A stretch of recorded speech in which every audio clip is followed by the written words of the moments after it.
大家平安，欢迎收听今天5月24号的迦南之声，我是世倩牧师。我们今天要一起来分享以赛亚书45章1到25节。以赛亚书45章1到25节，在今天的经文里面，上帝奇妙可畏。这位上帝是创造宇宙万物的上帝，他这样说：上主以色列神圣的上帝，那掌握未来的创造主这样说：你无权过问有关我儿女的事，无权告诉我应该做些什么。我就是这大地的创造主。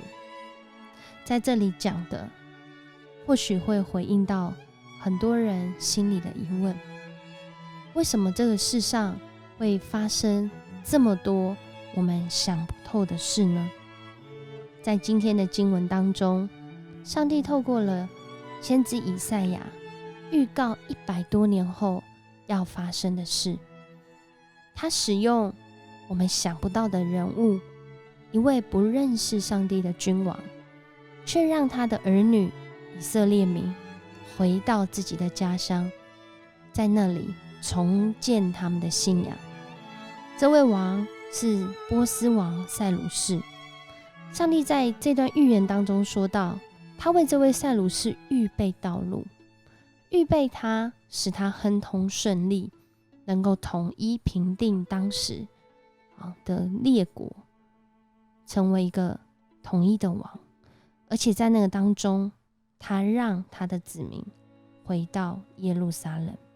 在今天13节也有说到，我使塞鲁士得胜行公义，我要填平他走的道路，他要重建我的城市耶路撒冷，使我被掳的子民得自由，没有人雇用或贿赂他做这事。上主万军的统帅这样宣布了。上帝做事奇妙可畏，他用一位不认识他的人，却让他行出公义。因为这位上帝是超乎人所求所想的主。在今天的经文里面说到，那我们怎么来回应这位主呢？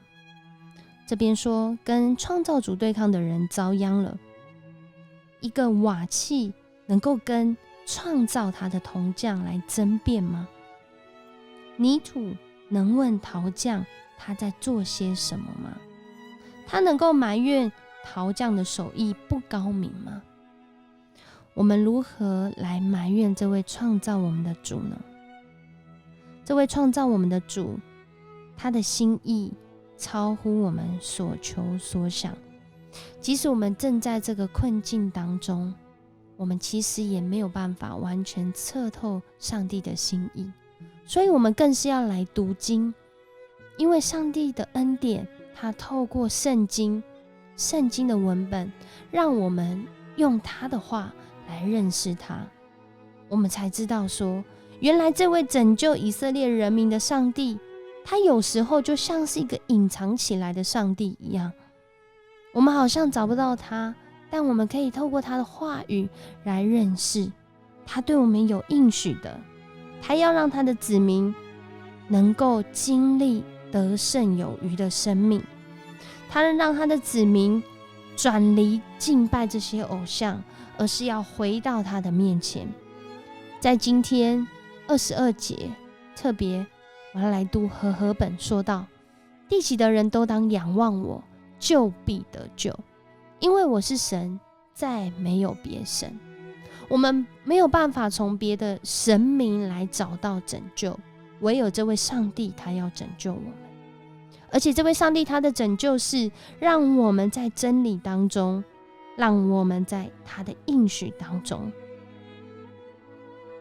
而当我们来依靠这位神，我们就要经历，唯有借着他能够得到胜利和力量。这个胜利不只是指事件上任务上的胜利，更是在讲全人生命的胜利。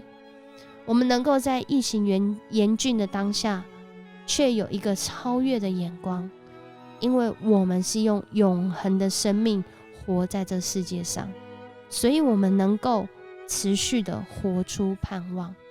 我们知道我们的肉体虽然有限，但是上帝却赏赐我们永恒的生命。我们一起来祷告。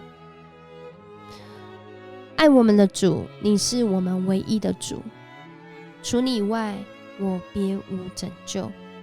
主，你行事奥秘，你借着信你的人，还不认识你的人，你都能施行公义，施行怜悯。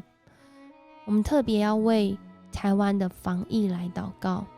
主啊，在这些执政掌权的官员当中，有很多人还不认识你，主啊，但我们真是要求你来掌权，让他们活出施行公义的生命，满有怜悯的生命。